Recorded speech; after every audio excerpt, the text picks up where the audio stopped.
40 years since it happened. If you go to auform.com/Westall.html, you'll be able to read a little bit about it on the site there. And it's just a mystery because everything relating to the sightings disappeared. We found reference to the sighting in the archives, but we found no reports by these people that reference the sighting, which Dom will be coming on later to tell you about. Very good. Stand by. Don't go away. And we'll going to fade you down very gently and switch over to Jen, who I think is online now. Let me know, Jen. Can you hear me all right? Yes, I can, Jeff. Very good. We've talked before, have we not? No, I've not really talked to anyone about this before. Well, excellent. We did have someone on long ago about this, but it's been years, and I'm very honored to have you on. Brad Steiger is here as well. Hi, Jen. Hi, Brad. All right, 40 years ago, young lady. How young of a lady were you 40 years ago, and tell us what happened. I was 15 years old, and in the senior year of that school, and a prefect at the time, I was one of the students who was actually out on the oval with a group of friends, sitting in a little circle, 4 or 5 of us, and just chatting, and then became aware of a lot of excitement and people saying, look, and that drew our attention. And certainly by that time, with other people's and their experience and story, shows that others had witnessed the objects. This is during school in a nice day, was it? A clear day? It was a blue sky, and it was a lovely day, and we were sitting on the grass. I see. Out on the oval. So there were dozens and dozens of students out there. And at the time, there were some of us that would have had a PE class or sports class, and others were still in the classrooms and then came out and joined. So by the end of the experience, there were several hundred kids back out. Really? The playgrounds and around the oval. But you were outside then when you saw the objects? I was outside, yes. And as I said, we were just sitting, chatting, probably as 15-year-old girls do. And then when we heard, we looked up, and I actually sighted the craft heading south from where we were sitting and towards the Grange, which is area where we subsequently saw them. I didn't actually see them touch the ground because it was well behind trees and other things. But this thing is fairly low. This is fairly low when you saw it, I assume. Did it appear to be coming downward at all at that time?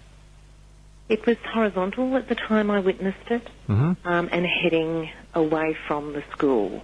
Okay. And at the time, I frustrate people a little bit because I'm evasive about saying whether there were 1 or 2 or 3. Because of the unusual movement, they would come into sight and out of sight. So when I play that tape back in my mind, I'm really not able to give a definitive object. Interesting and very honest. If there was one craft that you and the other girls saw, how would you best describe it? I describe it, and what I reflect in my mind is more white on the blue background of the sky. I think you'll find other people you talk to will silver and other terms. Was it a disc? Was it an oval? Was it round? It was the traditional disc that in the 60s we all talked about, all the anti-Russian and the fear of spies. I mean, the context of the 60s is also important, I think, in interpreting how we responded. But certainly the term flying saucer was used around the groups and the clusters of kids in the school ground, and certainly that's how we described it because it fitted what the comics of the day had, that shape for flying saucers. So okay. Sorry. No, I was going to say, fine, go ahead. We got that perfect picture of it now, so what happened next? We stood and started to move towards the perimeter of the oval and the school area and watched them as they went. But the fascinating thing for me was, and in hindsight as well, they could go horizontal or vertical, and as they moved, they would all of a sudden disappear where you were focusing and watching, and then you'd see it appear somewhere else. And that's where I'm not sure whether it was the same one that disappeared and the one that you then saw was a new one, or the same one that had disappeared. That's very making interesting. sense, am I? Very interesting. The movement was very fast, and I've been to an international air show in the last couple of years, and the speed that I would say is like with your F-111, but without all that noise and roar, they could move very quickly. But the movement from horizontal to vertical, something I've never witnessed in any other craft or... That's a pretty good trick. So the students moved toward the perimeter of the play field, and what happened after that? Some of the people ask me, well, how long did it go on for? And again, I